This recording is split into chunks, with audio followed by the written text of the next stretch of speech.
Welcome to Brain Wealth with Brian Repple from Repple Wealth Group.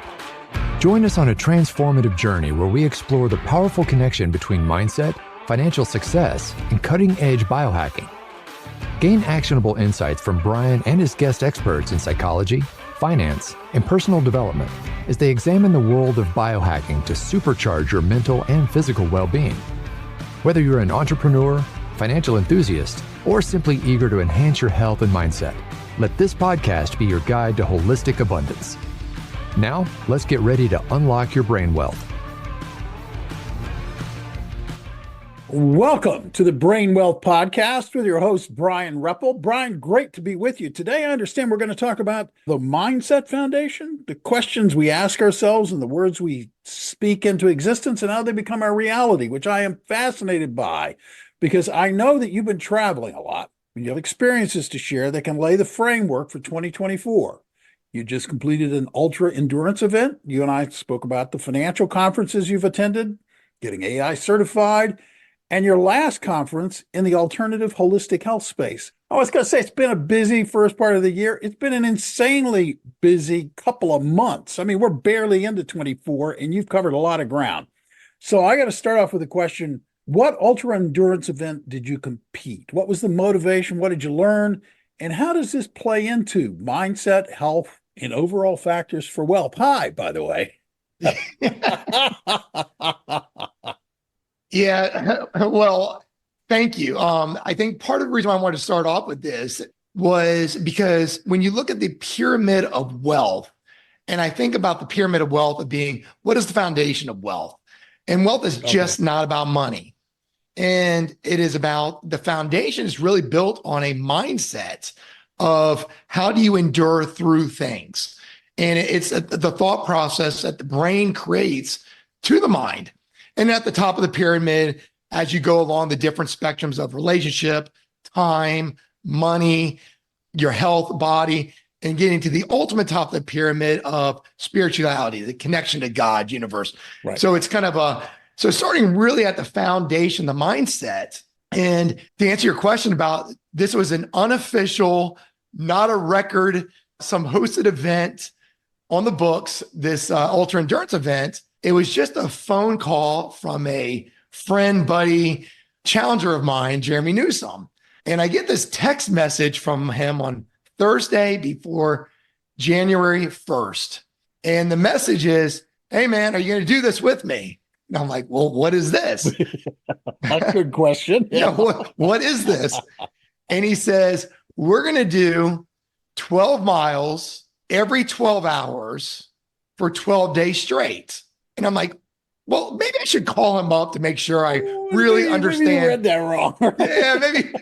Let me make sure I'm understanding what he's meaning here. So I call him up and I said, Newsome, let me make sure I understand this. 12 miles every 12 hours for 12 days straight. That's 288 miles. He goes, yeah, it'll be a lot of fun. I think we've got like 15, 16 people signed up. Whoa. And you got to pay to do it. And I'm like, all right, well, let me think it over. And I have a hard time saying no to things. So within about 30 minutes, because when I'm looking at the calendar, there's some travel coming up, conferences. I said, how am I going to do this? So within 30 minutes, I just said, I'm in. And I said, let's figure it out. So I thought, all right, 12 miles, that's not bad. And one of the things I really learned through working with Jeremy and are the rules we put to things. When you think about having to do a marathon or even a half a marathon, most people think you have to either sprint it, run it, jog it. You can walk it. Some people can bear crawl it. Some people in wheelchairs.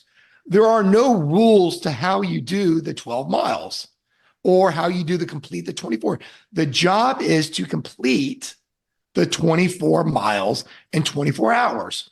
So I called him up. I said, all right, so what you're saying is I don't have to run this whole thing. He's like, you just got to do the 24 miles in the 24 hours. All right, let's figure this out. So now, there's been no training for this. This is not like, this is the Thursday before January 1st. And said, all right, let's do this. So I'm in bed early, New Year's Eve, 10 o'clock, 10:30, get up, knock out the first 12 miles. All all right, pretty successful. January 1st, you've already done a half a marathon. Yeah. I mean, to me, most people would celebrate that. Right. In my mind, I think, well, wait, I still have another 12 miles to do another part of the day here. And I've never done a marathon on a full day yet. So half marathons I've done, but a full I have not completed. So I finished the day off, do day one, January 1st, full marathon. I'm thinking, that's a pretty great way to start the year. Well, day two comes, and I know I have yoga class at 7:30 in the morning. Okay. And so I said, all right, I have to get up around 3:30, 4 o'clock to get at least 8 to 10 to as many miles I can in before class and before going into the office. Well, I show up to yoga class and I have spasms going through my body. My legs are, the lady says, are you okay? I said, I don't know what's going on. I really don't. My body's never had this many spasms before. I said, it's also probably never done what you just did the day before. Right. And then to get up at 3:30 in the morning to do it again. And I continue through day two, finish up. And many times what I started finding out was I had to get up really early because I didn't want to finish late. If I finished late around 11 or 11:30, I would be full of sweat and would just go to bed like that. Yeah. You were too exhausted to even take a shower because you knew you had to get up to do it again. So Jeremy calls me on Thursday and says, Brian, have you had any breakthroughs, any moments so far in this journey? And I told him, I said, every morning I would listen to great content. My mornings were always designed around listening to like a Neville Goddard, a Wayne Dyer, a Dr. Joe Dispenza, some content I would really want to listen to for the mind, the spirit-mind connection. Mm-hmm. Just something to really make myself grow to push through those hours, those 3 to 4 hours in the morning. And then in the evenings, I would try to turn off everything and get outside or do something just to connect to what I've learned and let the brain, the battle of the brain go on. Oh, because there was really, and this is the mindset part, there was a battle going on between quitting and stopping every day and pursuing and persevering through it. And there was like these two battles going on. I'll talk about a little bit more about how I learned a great lesson from this. But Jeremy called me up Thursday evening and said, have you had any breakthroughs? And I said, no, not really. Just that I've almost done 4 marathons in 4 days. And if I quit right now, I would be completely satisfied with that. And he's laughing. He said, come on, you got more. You got more in here. And I had just started listening to this podcast by Andrew Huberman, who is a neuroscience teacher. And his guest on there was the guest, David Goggins. Now, if anyone's ever heard of David Goggins, most people have seen him. He's the only person, I believe, to date to go through Navy SEAL training 3 times because he had to leave the first 2 times because of injuries. And the 3rd time going through it, still had injuries and completed it. And he's wrote a book called Can't Hurt Me. And if language offends you, don't read it. Yeah. But if you want to be inspired by what is possible, because this man came from nothing and created and molded to what he became. And this podcast with Andrew Huberman was a different side of David Goggins.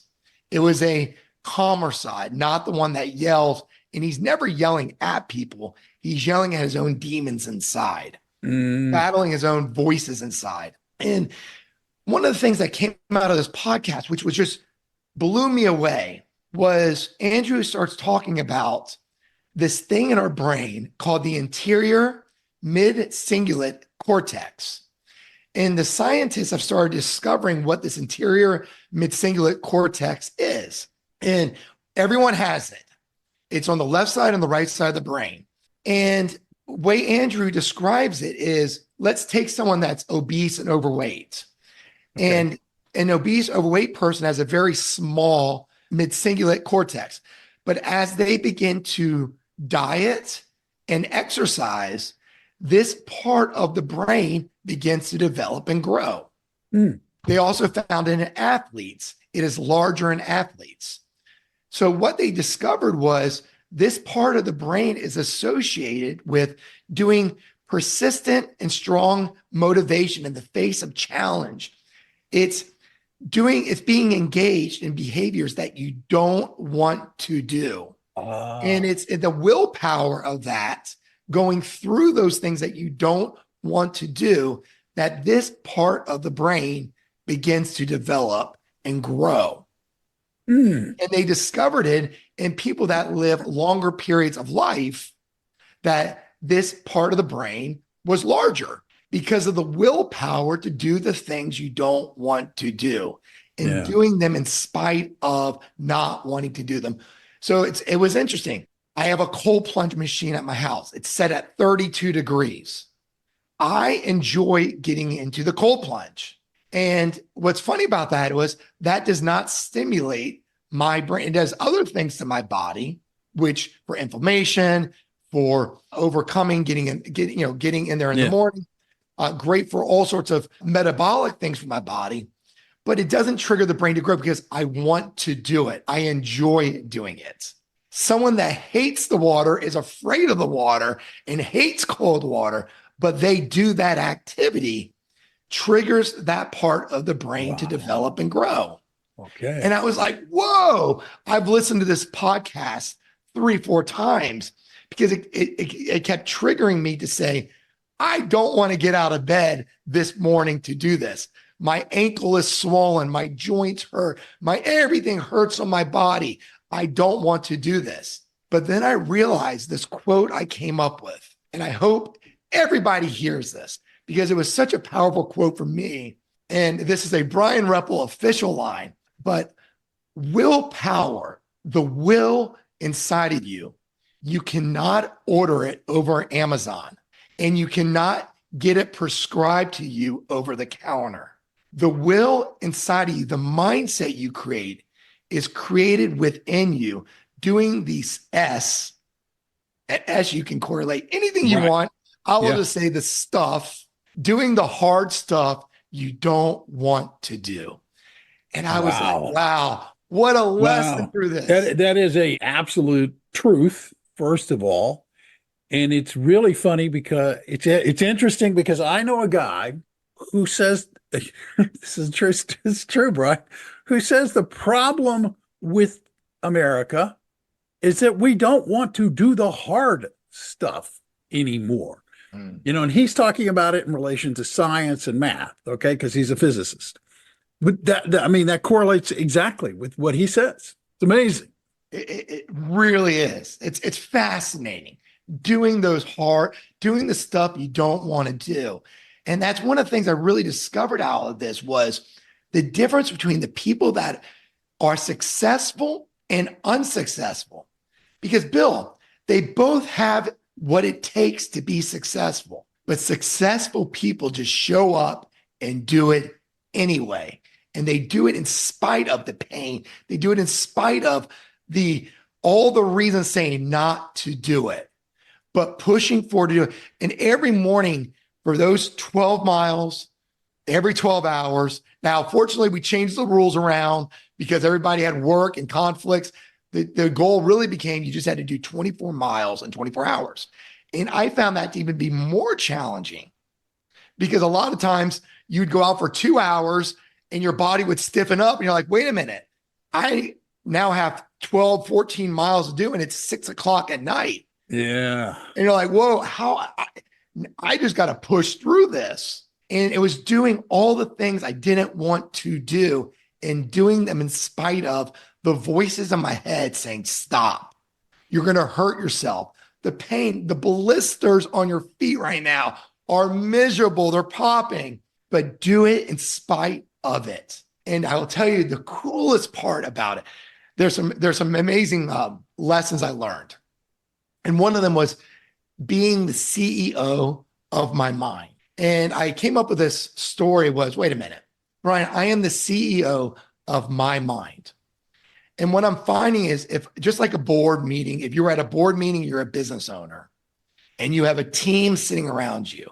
Yeah. You have 3 people on your left. You have another team of 3 on your right. And what I discovered was the team on my left are the demons. They're the fear. It's the voice of stop, you're going to hurt yourself. It's the voice of why are you doing this? You have other things to do. It's the voice of just doubt.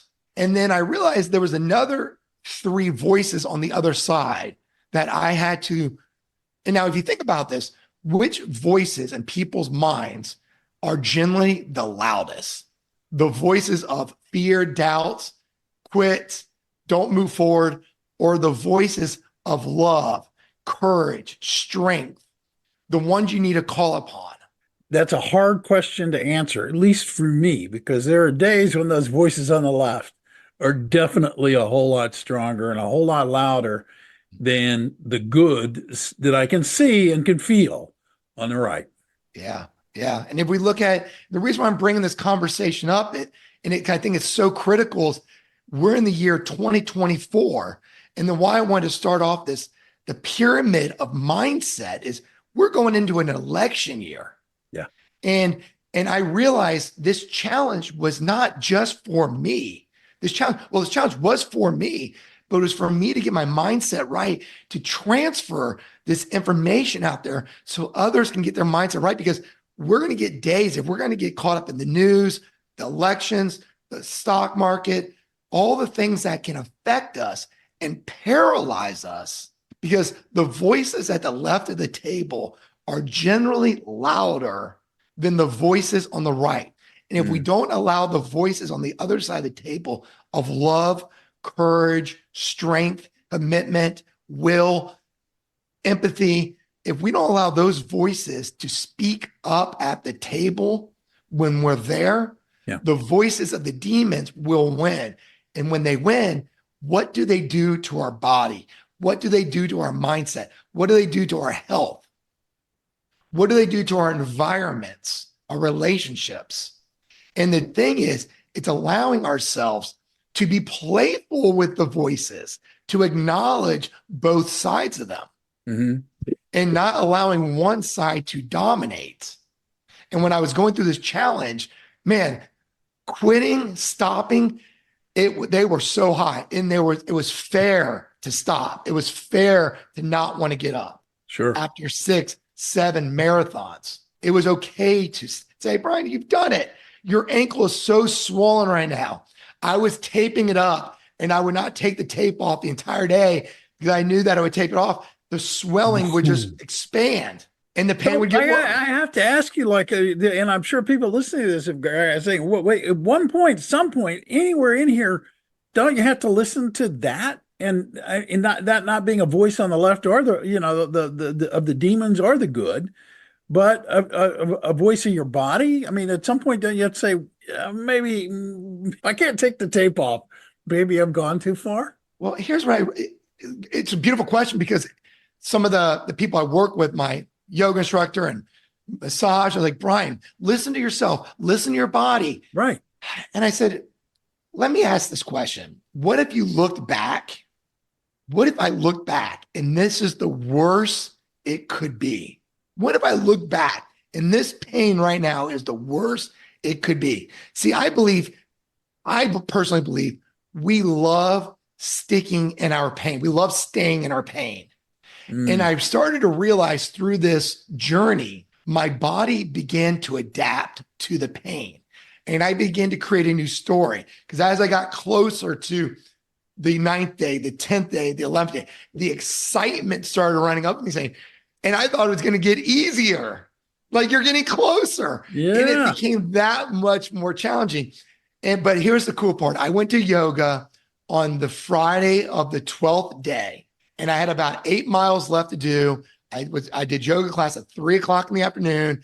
And I said, all right, I'm going to be downtown Orlando. I'm going to finish the remaining 8 miles around the lake. And I did yoga class. I had no muscle spasms. I did it hurt to move and movements. Yeah, I'm joints, sure. Yeah. but I was flowing. I had this energy of light running through me. And as I finished the remaining 8 miles around, the beautiful smell of all the homeless people around downtown Orlando, the smell of it. But as much as I didn't enjoy the smell, I enjoyed all of it, because it just brought a sensory of life, of completing completing this thing, this challenge. And just, I appreciate the smells of all the homeless. I gave love to all these people. And it was just an enlightenment of a feeling of success, of the will to persevere, to go through it, to get to the other side.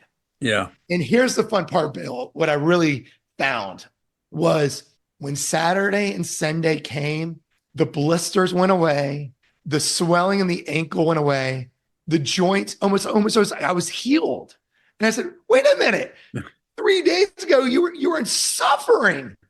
But here you are 2 days later, and your body is just like almost back to like, whoa. Wow. Was it in the mindset of the pain?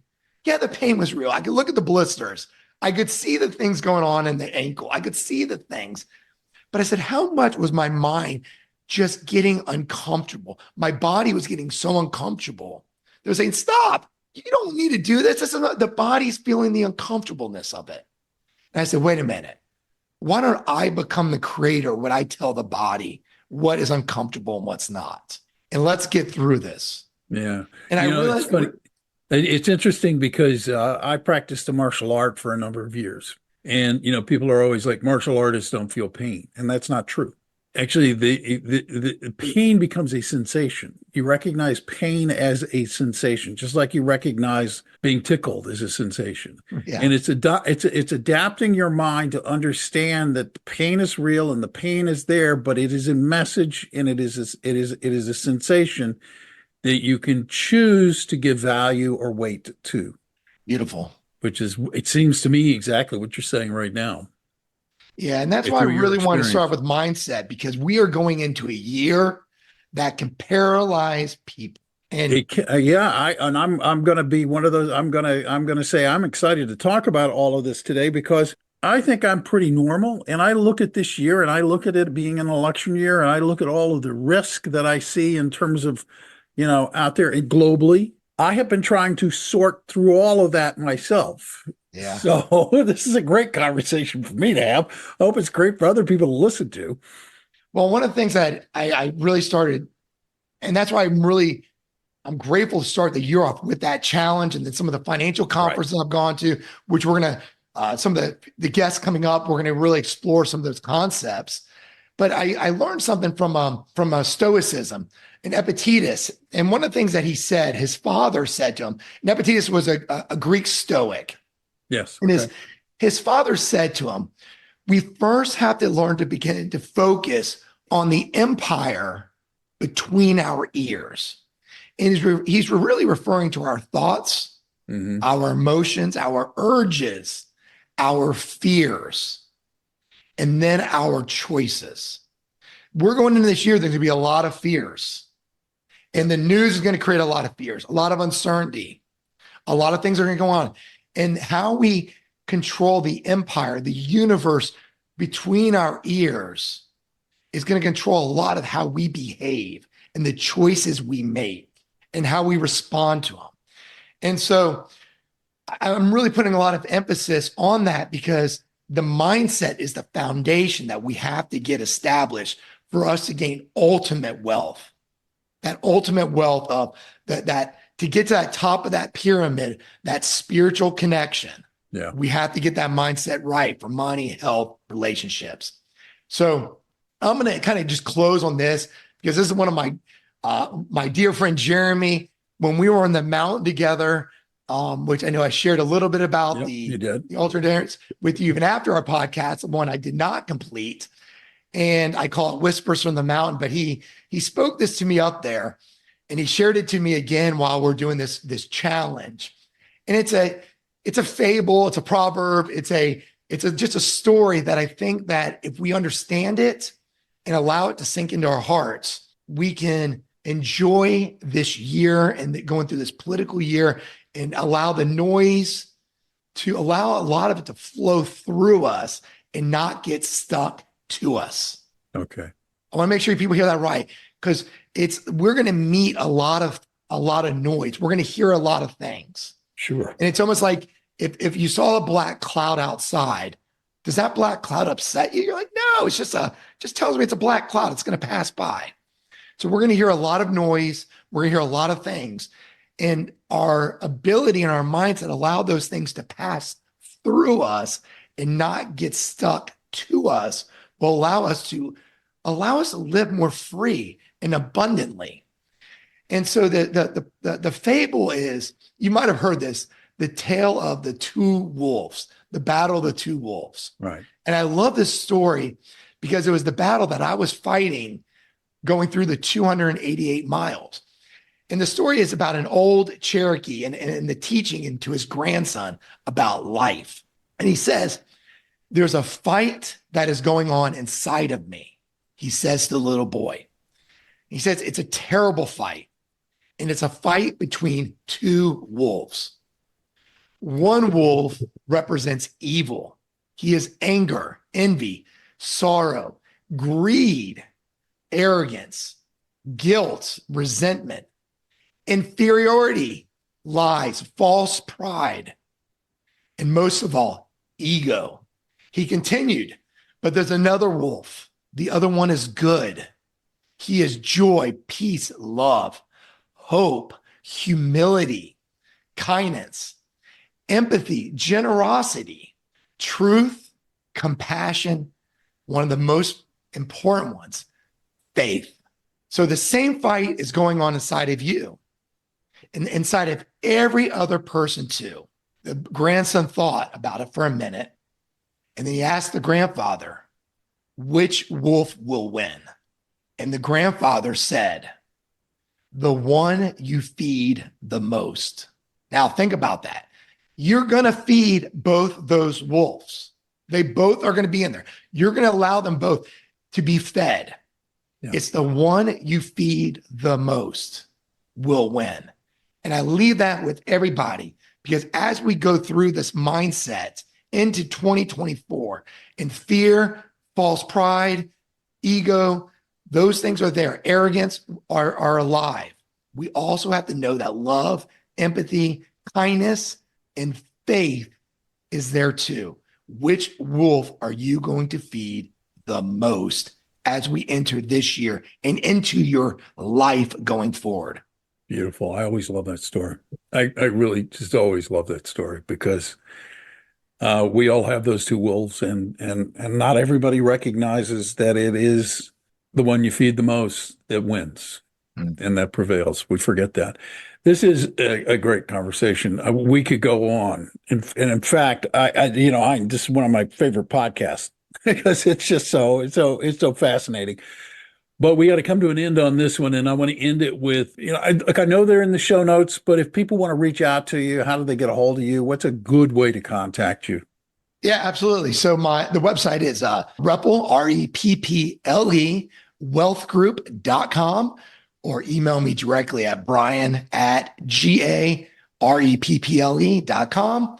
And I will tell you, coming up, we've got some great other interviewees I'm going to be bringing on in the financial space. We're going to talk about taxes, as well as coming from my health conference, some holistic medicine healers, teachers that we're going to be sharing as well. So look forward to interviewing these individuals and impacting lives. Yeah, I look forward to hearing them. I really do. For those of you who are new to this podcast and aren't subscribers, you probably have already done this, but it's easy. Just hit the subscribe button. That way you don't miss another one of these episodes. You don't miss out on this conversation. And if you like it, we'd ask that you share it with people. Tell them about it. Spread the word about the podcast. Meantime, I'm Bill Tucker on behalf of Brian and everybody at Repple Wealth, reminding you, in line with today and the message you heard, go out and make today a great day or not. It's your choice. Thanks for listening. Thank you for listening to Brain Wealth with Bryan Repple. Click the follow button to be notified when new episodes become available. Visit our website at www.repplewealthgroup.com. That's REPPLE wealthgroup.com. And don't forget to click the follow button to be notified when new episodes become available. The information covered and posted represents the views and opinions of the guest and does not necessarily represent the views or opinions of Bryan Repple. The content has been made available for informational and educational purposes only. The content is not intended to be a substitute for professional investing advice. Always seek the advice of your financial advisor or other qualified financial service provider with any questions you may have regarding your investment planning. Bryan Repple is a registered representative and investment advisor for G.A. Repple & Company, member of FINRA SIPC.